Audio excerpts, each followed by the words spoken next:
Hey guys, 681 Shadow, welcome to another video on Dragon Ball Z Dokkan Battle, the Japanese version, and we are here. We're going to be doing a little, just a little info video type thing, since I have been busy, as I said in my previous video, I haven't really made a video on the on the new Ultra, the Z Awakening, Extreme Z Awakening, if I can get the name right. I'm thinking of Smash Tap with the Ultra Awakening, but basically, they have a new sort of mechanic. If you guys are familiar with the recent addition to Smash Tap that I've kind of shown on the channel, or if you play Naruto Blazing, you sort of know like that whole like limit break mechanic. And they added that to Dokkan, which is pretty cool. We have we have the first card being the Super Saiyan 3 AGL Goku, which let me actually bring that up really quickly if you're not 100% sure which card that is. Actually have it right here. I'm just scrolled down a bit for whatever reason. Here we go, this card, this really old Dokkan Fest card that has a really outdated passive and leader skill, everything like that.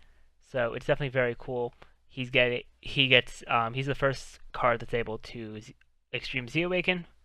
So basically, there's going to be a whole event thing where there's going to be different levels where you can get different types of medals, and you'll need different types of medals to Extreme Z Awaken him. I'll go over like the different Z Awakens later on, and this is also just Google translated on here on DBZ space.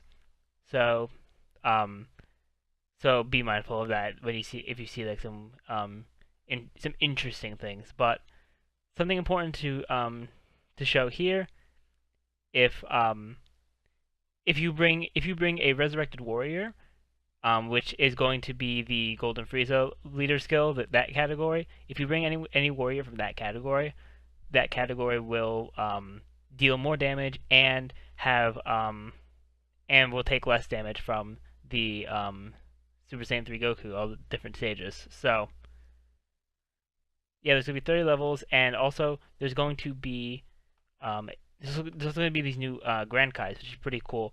These Grand Kais, I think there's going to be ones for different types. I've only really seen the AGL one, but the Grand Kais will give you a super attack increase, which is really cool.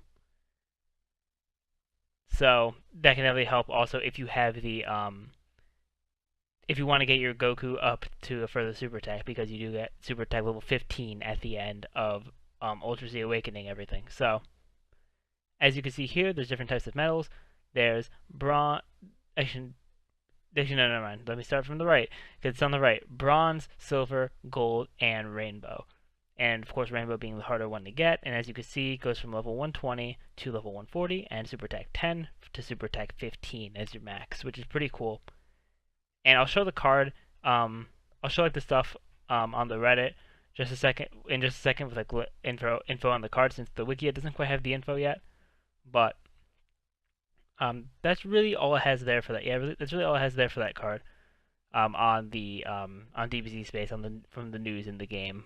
I pulled this up so we can actually like look at it and such. But to look at the actual card now, let's see who made this Reddit post so I can give proper credits. It's Koala-san. So I'll leave their post in the description down below so you guys can take a look at this as well. But this shows what's going to happen when you Extreme Z Awaken the Goku. Now you're going to need to do it 7 times, which can be a bit crazy, especially since I've heard the level's kind of hard. I won't really be attempting it right now on the channel because, as you've seen, my JP account is not really great because I haven't gotten too much time to put into it. So for the medals required, for the first Extreme Z Awakening, you just need 3 of the bronze ones, which will increase your max character level by 5, so you can go up to 125. Then for the second Z Awakening, it takes 5 bronze medals. It won't increase your max character level, but it will make it so you can go to SA11 now, which is pretty cool. So they kind of like do it gradually through these. So then it goes 7 bronze to go to level 130, and not raise the super attack. Then 10 silver for 130 and to raise super attack to 12. Then 30 silver to raise it to a max of 13 with still level 130. The 6th time is 30 gold, and the raising it to 135 and max super attack of 14, and then lastly 30 of the rainbows to bring it up to level 140 and 15 max super attack level. Now it's not going to go if you have him SA10 and you get him to having the max of SA11. He's not going to automatically go up to SA11. You'll have to put Kais into him, put the Grand Kais, whatever really you want to do to level up his super attack. But you cannot. It's not just going to go up automatically.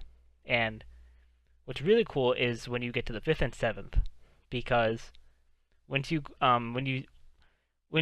Extreme Z awaken him 5 times, his leader skill turns from that really old and outdated one, which I had right here, which is that AGL type key +3 attack +3000, which is pretty bad in today's standards. But it's going to switch to AGL types key +3 HP attack and defense up 70%, which is a 70% lead. So if like a free-to-play player has this card, because they do have a banner for it, so like if people want to summon on that, they could. And if they have this card, and like if somehow they're able to do the event, which not really, but they would be able to get this card, and possibly if they didn't have any AGL people, then maybe they could do this if they want to make an AGL team. But then the really good treat, the big treat of this is once you get him to level 140, his passive changes from previously it was attack plus 100% for 7 turns, which is not great because it has a time limit, and that once that boost goes away, he's not really that great. But now it says at the start of the turn, his own defense will be up 70%, and for 7 turns, his attack is up by 120%. So he's going to be more of a defensive card, it seems, because it's going to make his defense always have a 70% boost when he starts the turn, and he still has that 7-turn attack boost thing, which kind of sucks, but it is 120% now, and the defense boost I think buffs him up enough as it is. So and the last thing right here, super attack change. Well, actually, not the last thing. Well, second to last thing I should say. So super attack change. When you get to super attack 15, the Dragon Fist becomes extreme, and it's immense damage and greatly lowers defense, which is really good. So to give a buff to his attack, because his super attack here is just supreme damage. He doesn't even have immense, because he came out before characters start to get immense attack from their supers. So that's definitely really cool. And then if you get him to 100% in the dupe system, if you're like really like keen on this card, you have a lot of him, these are going to be his stats at level 140, which is really crazy. Level 140 with almost 19,000 HP, 18,000 attack, and 13,000 defense, which is absolutely crazy.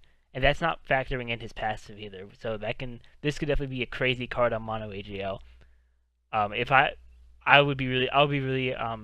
for when this is going to drop on global, just because I have this card on global, and my global account is solid.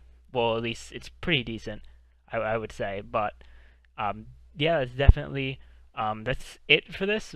It's a really cool feature. I'm kind of sad that they're only doing like 1 card at a time though for it, but hopefully they do more cards sometime soon. So with that, I'm going to end off the video. Thank you all for watching. Remember to rate, comment, subscribe, and share, and I will see you all next time.